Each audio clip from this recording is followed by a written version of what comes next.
Then he said unto me, Son of man, these bones are the whole house of Israel. Behold, they say, our bones are dry. Oh, we dry. We ain't got no strength. We ain't got no money. We got to borrow our money from the bank. We're dry. We ain't got no hospitals or no banks. Well, we got to just go and work for Charlie. We got to depend on him. We got to look for him for our future.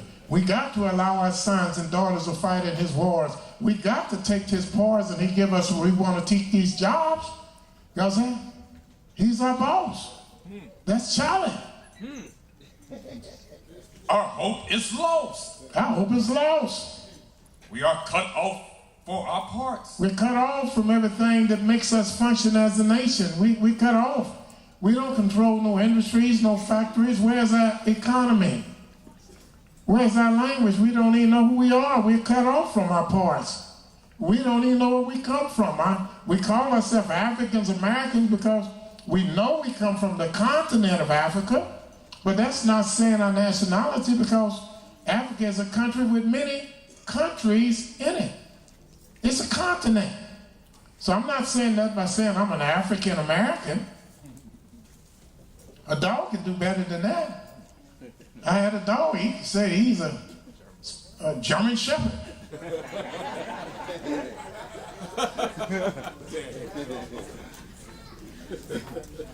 Irish what? Irish Wolfhound. What's some other dog's name? French Poodle. They can do better than us.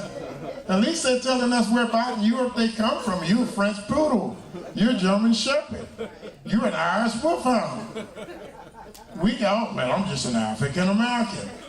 That's not nothing. You're not telling nobody nothing. You must be cut off. When you got cut off? Well, when we came as slaves, they cut us off and they took away our language and we were not allowed to communicate with our elders.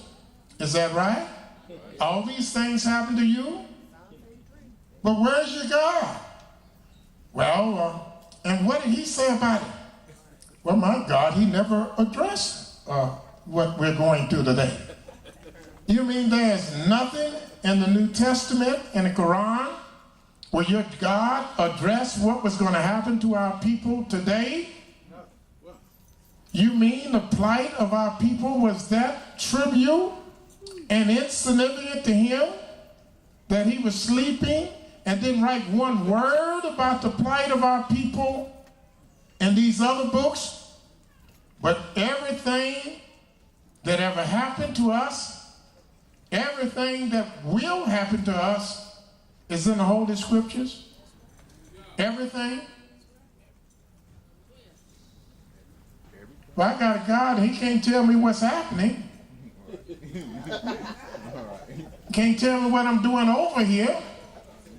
Can't tell me why my ancestors were on ship for 400 years.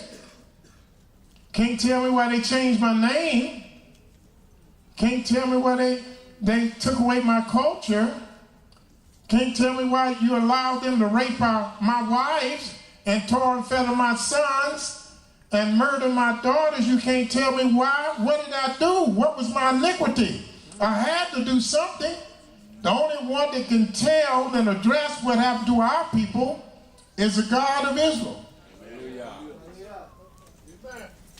Praise Yah.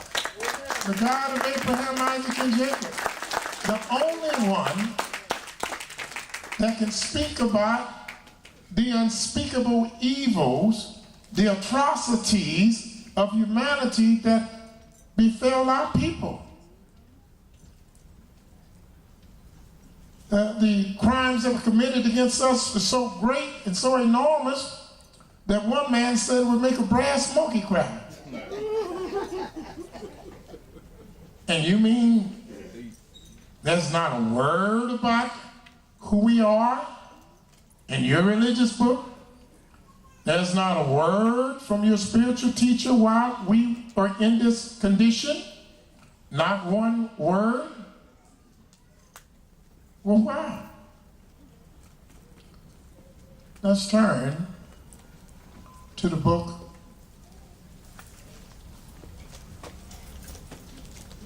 of Ezekiel, the 33rd chapter.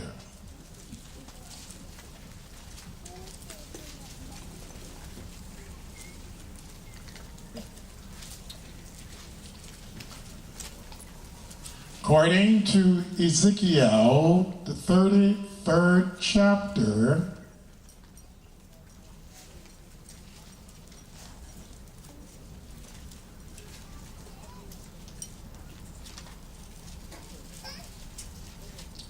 the first verse, it says, Again, the word of Yahweh came unto me, saying, Son of man, speak to the children of thy people, and say unto them, When I bring the sword upon a land, if the people of the land take a man of their coast, and set him for their watchman. In other words, every church, every religion, Christianity, Islam, Hebrew, they all have one thing in common. And that is they all have ministers, they all have leaders, they all have spiritual teachers, they all have watchmen. If Yahweh didn't set them upon the walls, they themselves chose a man from amongst their cities, and they set the man upon the walls as a watchman to look out for him. And look what the Creator said. Verse 3, If when he seeth the sword, when he see the sword come upon the land, he blow the trumpet and warn the people. And he blow the trumpet and warn the people, the sword of Yahweh is coming upon the land. Watch out. The pestilence, the famine, the diseases are coming upon the land. I'm warning you. Watch out. Don't trust this man. Don't put your trust in him. If you warn the people take it not heed and don't hearken, then what?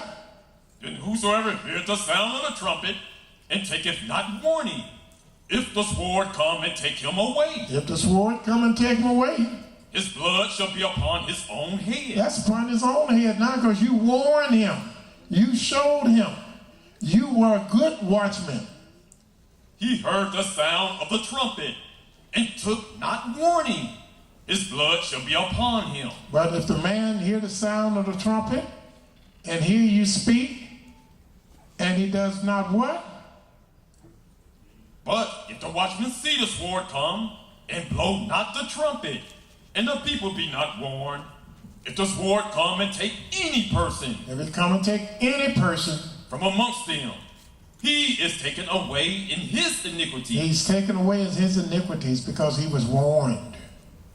He was warned. Just like I warned everybody in this room. Many times, or should I say most people in this room, I warned you. And I said, these are the words of the Most High, these are his commandments, and we are to keep them. We are to keep these commandments, these statutes, and these judgments. Now, if I warned you, and you didn't take heed, when the sword come and take you, then your blood is upon yourself. But if I